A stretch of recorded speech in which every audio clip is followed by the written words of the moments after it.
Howdy ho ho! Welcome parents to the Win-Win series, which is curated by the iExceed. Today we will be chatting about self-regulation. Many a times we focus on our kids in attention. We focus on helping them calm down their big feelings, we call that, and big emotions. We also focus on helping them calm down their emotions, and we teach them techniques to calm down themselves as well as breathing techniques.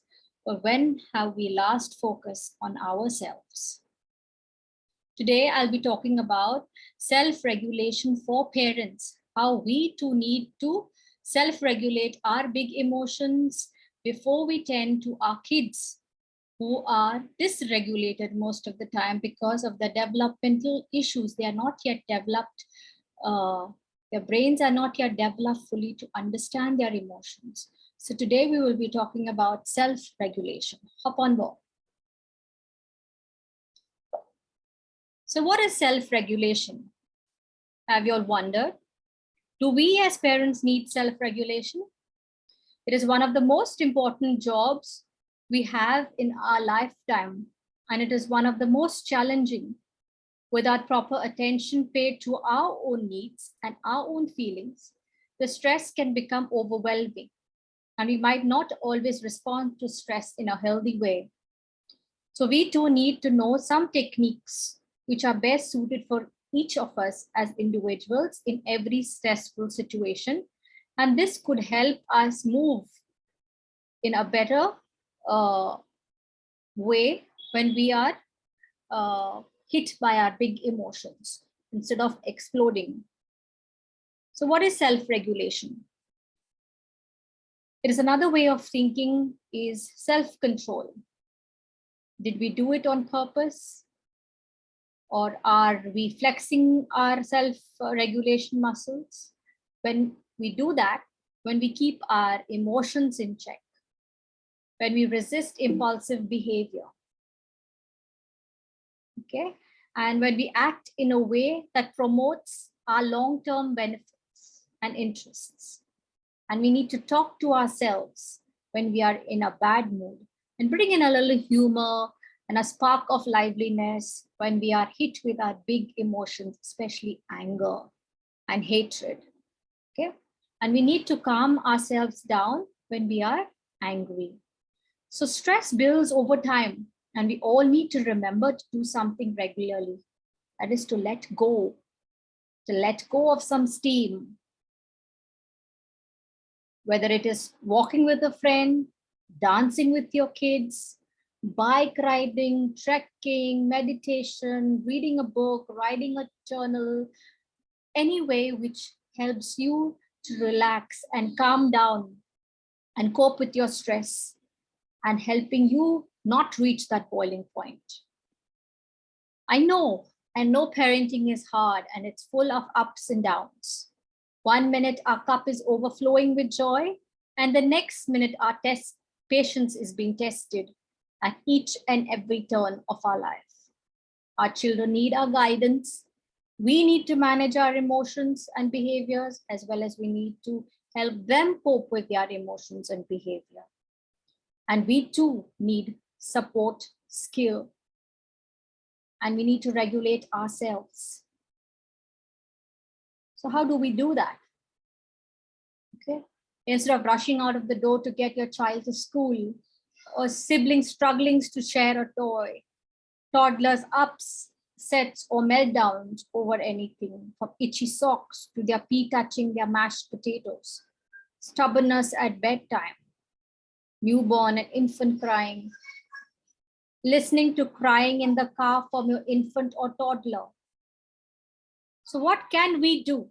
We need to be able to identify what triggers us, what triggers our emotions, and step in and regulate our emotions.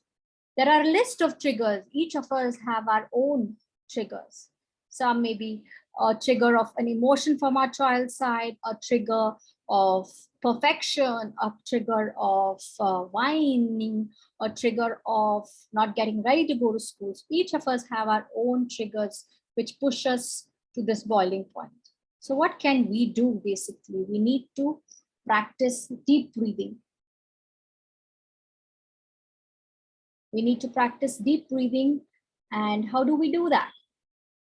We need to take in a deep breath through our nose, that is, hold your breath for 2-3 seconds. So you can count 1 to 5 or 1 to 10, depending on your capacity, and then breathe out through your mouth. So you can breathe in through your nose.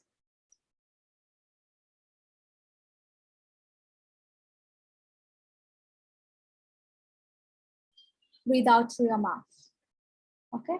We can also listen to music, because music tends to bring a sort of calmness. It can be hip hop music, it can be slow music, it can be slow rock, it can be rock and roll, it can be whatever you like, it can be instrumental, whatever type of music you like. Okay. And there is also these negative thoughts which keep hitting us most of the time, and we're search of positivity. So what can we do that time? So we need to focus. We need to focus not on the negativity. We need to acknowledge those negative thoughts. Then we need to swap them and we need to move on. Okay, so we need to swap those. How are we going to do that? Sometimes it can be our tone. Sometimes it can be our behaviors. Okay, so that then too we need to take in a deep breath, calm ourselves, and learn to clean up our messes if we mess up in front of our kids.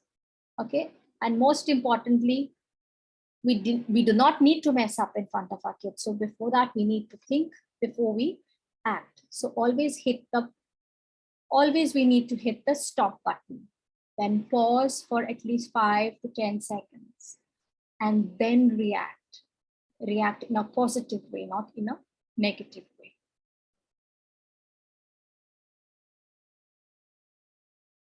So when we are in that pause and stop phase, or stop and pause phase, we need to realize what are we feeling. Try to calm ourselves down by doing deep breathing, belly breathing, or just trying to just swap our thoughts in those seconds. So that also helps to swapping of our thoughts from the negativity to, like we normally say, my child is a brat. My child is just out to get me, is just pushing my buttons, and we flip our lids. But we need to understand that the child is also struggling. So when we are in our negative phase, or when we are thinking of negativity, we need to think that our child too is struggling. So we need to swap those thoughts and say, my child is also struggling like I am. So how can we help the child out? So we need to reach out to the child. We need to acknowledge the child's feelings. We need to validate his emotions or her emotions, and reach out to the child and tell the child that you understand that you are going through this emotion.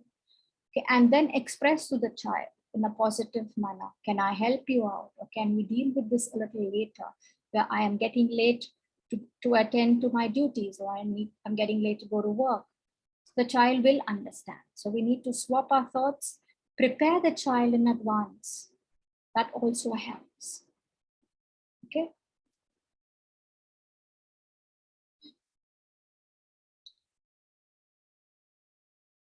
So we too need to change our thinking patterns.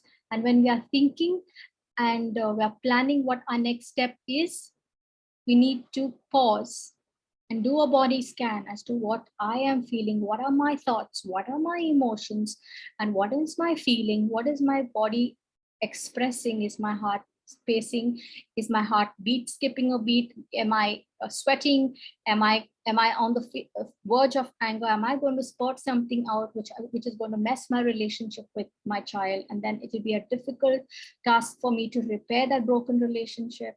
So we need to do a body scan of what we are feeling before we express it. So in case the child is not in a position to listen, or is not in a position to give you a reply at that moment. We need to bring in a humor in that situation to make that situation a little funny, or try to divert the mind of the child. So those are the simple ways we can practice to calm ourselves down and also help the child to calm themselves down. So just swapping of our thinking patterns and swapping of our thoughts will also help to calm the child.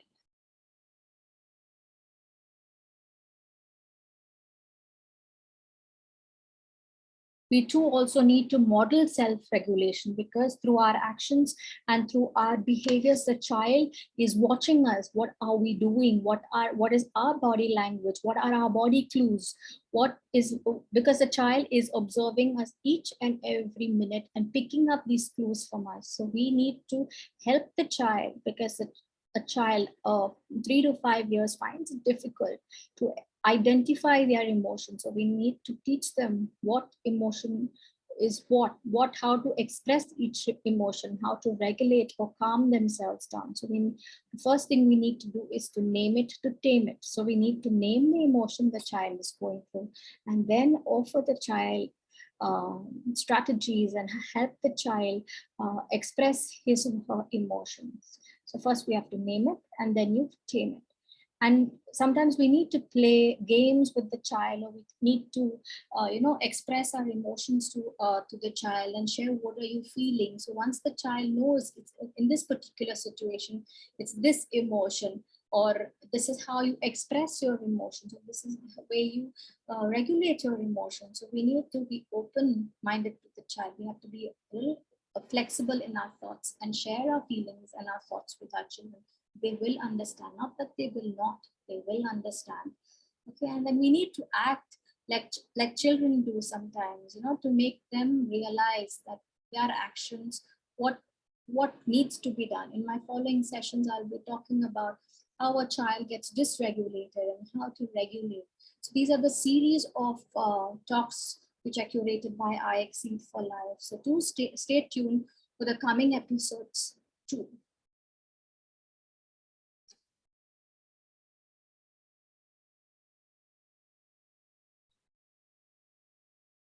So when we learn self-regulation techniques and we teach them early in their life, like in infant, the meltdowns will be less. You'll be able to cope with certain situations like grocery shopping meltdowns, toy shopping meltdowns. And then they learn also through these actions, what is their safe place and what are their feelings. They'll be able to name their feelings, as I said, okay?